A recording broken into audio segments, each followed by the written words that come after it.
Olá, galerinha, tudo bem? Dando continuidade às nossas aulas de Química Orgânica. Hoje, né, a gente vai ver a segunda parte das funções oxigenadas. Lá no primeiro vídeo, nós vimos as funções álcool, enol, fenol e éter. E agora, nessa segunda parte, nós vamos ver mais 3 funções. Nós vamos começar não com uma função especificamente, mas com 2 funções, aldeídos e cetonas. Por quê? Porque aldeídos e cetonas apresentam o mesmo grupo funcional, que é o grupo funcional carbonila. A diferença é que nos aldeídos, essa carbonila está na extremidade da cadeia, ligada ao hidrogênio, e que nas cetonas, essa carbonila, C-O, está no meio da cadeia entre carbonos.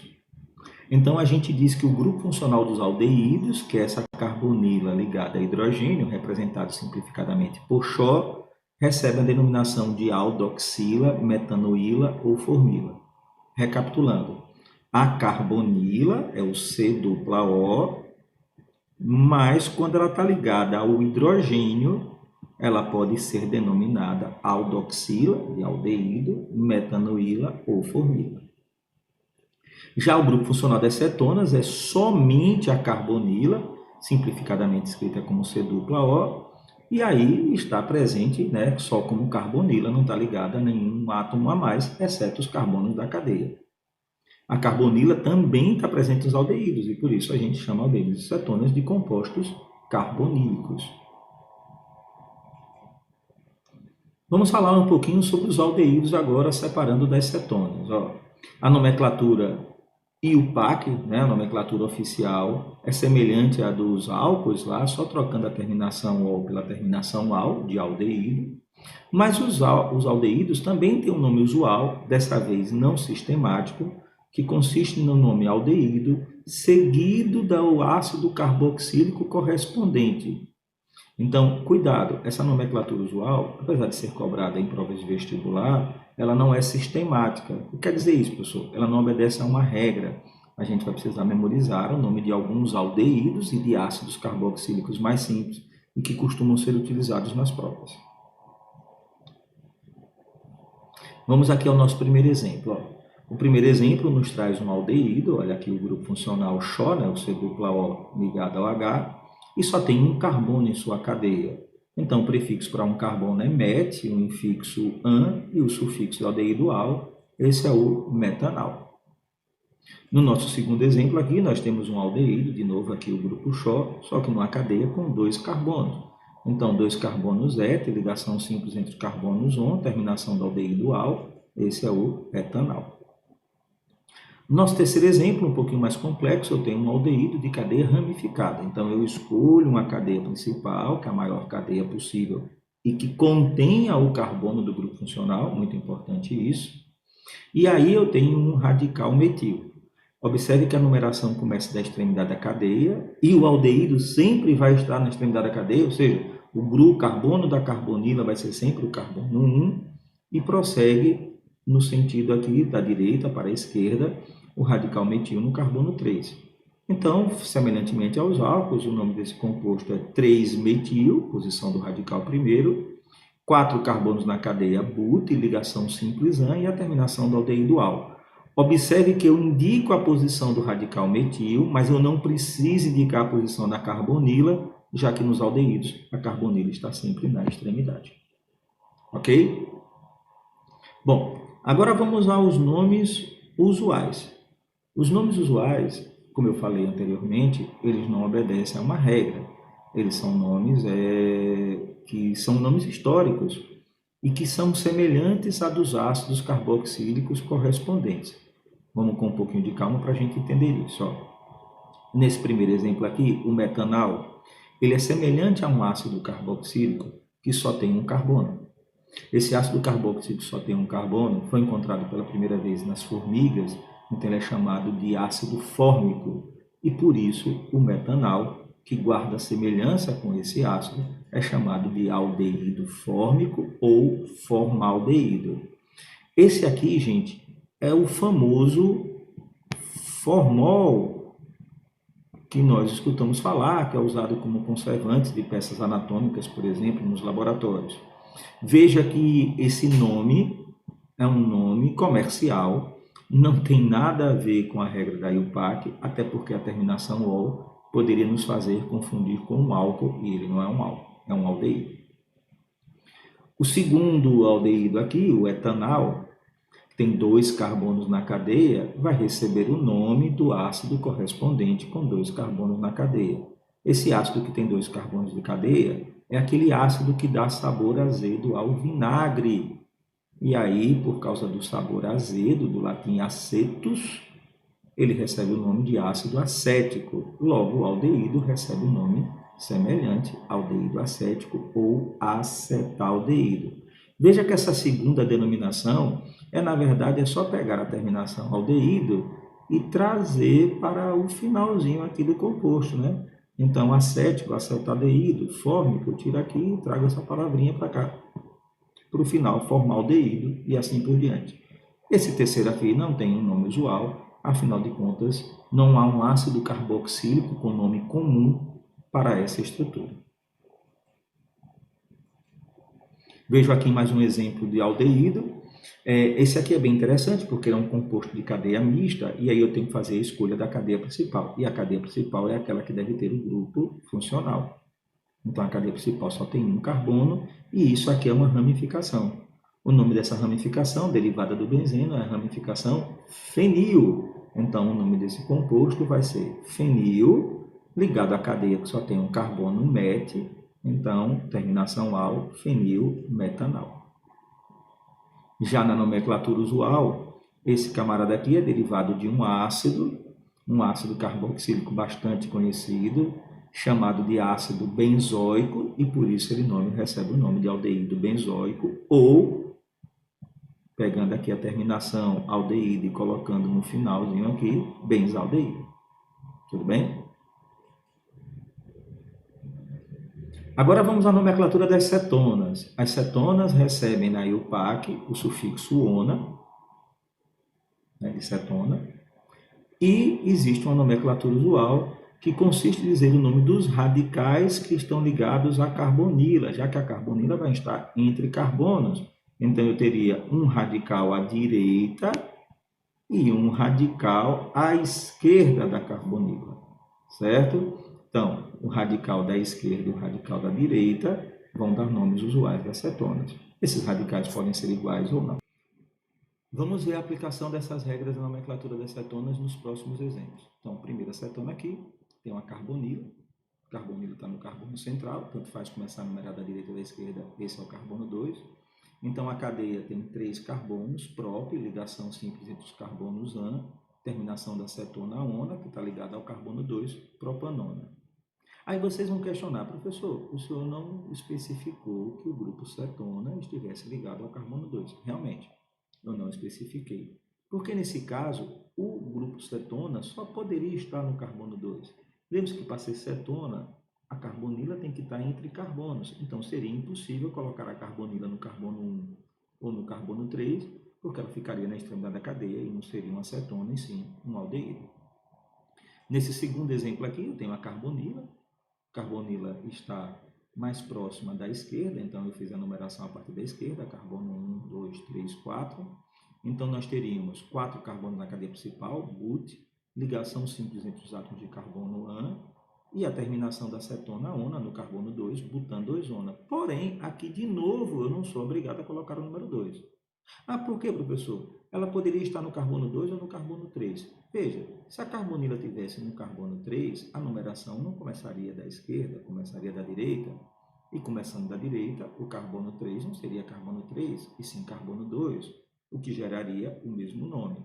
Então, para a propanona e para a butanona, não há necessidade de se fazer a numeração. Mas se pegarmos uma cetona com cadeia maior, olha aqui, a carbonila entre carbonos, está mais próximo da extremidade da esquerda, então vamos começar a numerar da esquerda, 1, 2, 3, 4, 5. A carbonila está no carbono 2, a cadeia tem 5 carbonos, então esse aqui é a pente, AN porque todas as ligações são simples, 2-ona porque é onde a carbonila se encontra. Então nesse aqui foi necessário fazer a numeração, tudo bem? Bom, mas existe uma outra nomenclatura que é a nomenclatura usual. Vamos recordar aqui. A carbonila tem dois grupos ligados a si. Um grupo da esquerda e um grupo da direita. Nesse primeiro exemplo, o grupo da esquerda é um grupo metil, o grupo da direita também é um grupo metil. Então, citando o nome desses dois grupos, dimetil, com a terminação que identifique a função cetona, cetona, dimetilcetona. Observe que no segundo exemplo eu tenho também dois grupos ligados à carbonila, só que dessa vez são grupos diferentes, um grupo metil e um grupo etil. Essa regra usual não faz a obrigação da gente utilizar a ordem alfabética. Como eu citei lá nos éteres, pode-se usar apenas a ordem de complexidade. Então, eu teria o grupo mais simples, metil, o grupo maior, etil, e a terminação cetona, metil, etil, cetona. Já nesse terceiro exemplo, eu tenho um grupo metil, ligado à esquerda, e um grupo com 3 carbonos, valência na extremidade, um grupo propil. Então, o nome desse composto, metil e propil cetona. Bom, para finalizar essas funções oxigenadas dessa segunda aula, nós temos aqui os ácidos carboxílicos. Os ácidos carboxílicos são caracterizados pela presença do grupo carboxila. O grupo carboxila é indicado pelo C-OH ou simplesmente COOH. Percebam que esse grupo ele é uma fusão de dois grupos conhecidos, o C-O, que é a carbonila, mais o OH, que é a hidroxila, e isso deu origem à carboxila. Uma outra coisa interessante sobre esse grupo carboxila é que ele estará sempre na extremidade da cadeia, e estando na extremidade da cadeia, vai estar sempre no carbono 1 para efeito de nomenclatura. Falando em nomenclatura, nós temos aqui duas regras de nomenclatura. A nomenclatura IUPAC utiliza como sufixo o sufixo oico. Veja que nós já vimos aqui alguns sufixos interessantes. Para álcool, enol e fenol, nós usamos o sufixo ol. Afinal de contas, eles têm o mesmo grupo, o grupo OH. O éter não tinha um sufixo particular conhecido. E para aldeído a gente usou o sufixo al, e para acetona o sufixo ona, e agora ácido carboxílico sufixo oico. Vamos fazendo o seu resuminho aí, para a gente não confundir esses sufixos. E no caso da nomenclatura usual, a gente utiliza nomes antigos que lembram sua origem, coisa que a gente já comentou quando falou lá sobre os aldeídos, e que a gente vai ver alguns exemplos novos aqui. Bom, como primeiro exemplo aqui, nós temos um ácido carboxílico que só tem um carbono na sua cadeia. Nosso carbono na cadeia, ele é lá derivado do metano, o álcool era metanol, o aldeído era metanal, e o ácido, botando a terminação agora característica, é o ácido metanóico. Veja que eu não preciso colocar a palavrinha ácido na frente, porque a terminação oico já nos indica a sua função. No nosso próximo exemplo aqui, nós temos um ácido com 2 carbonos na cadeia. 2 carbonos, o prefixo é et. Para quem tem ligação simples, o infixo é an. Então, esse aqui seria o ácido etanóico. Mais um exemplo aqui, 4 carbonos na cadeia. Esse aqui, com 4 carbonos na cadeia, o prefixo é but, e as ligações entre os carbonos são ligações simples an. A terminação que identifica que ele é um álcool oico, que ele é um ácido oico, então esse aqui é o butanóico. Veja que eu não preciso numerar, porque eu sei que o grupo funcional está sempre na extremidade da cadeia. E nesse último exemplo aqui, já tem um ácido de cadeia ramificada. A numeração vai ser necessária porque eu vou escolher uma cadeia principal, que é a maior sequência possível, e que tem o carbono do grupo funcional. O grupo funcional está sempre na extremidade, então vou começar a numeração dele, carbono 1, 2, 3, 4, 5. E aí eu percebo que o radical metil está ligado ao carbono 4, logo o nome desse composto é 4-metil, começando sempre pela ramificação, pentan, porque tem 5 carbonos com ligações simples, e a terminação oico. Mais uma vez, a numeração é necessária para indicar a posição do radical metil, mas não preciso de numeração para indicar a presença da carboxila, porque ela sempre está no carbono 1. Agora vamos falar um pouquinho sobre a nomenclatura usual. A nomenclatura usual, como eu falei, é uma nomenclatura histórica, geralmente está relacionada à descoberta da substância, nomes antigos que elas receberam antes da nomenclatura da IUPAC. Por exemplo, o ácido metanóico, só tem um carbono, ele foi encontrado pela primeira vez nas formigas, daí a denominação ácido fórmico. O ácido etanóico, 2 carbonos, ele é responsável por dar sabor azedo ao vinagre. Aí vem do latim acetus, que quer dizer azedo, e o nome ácido acético.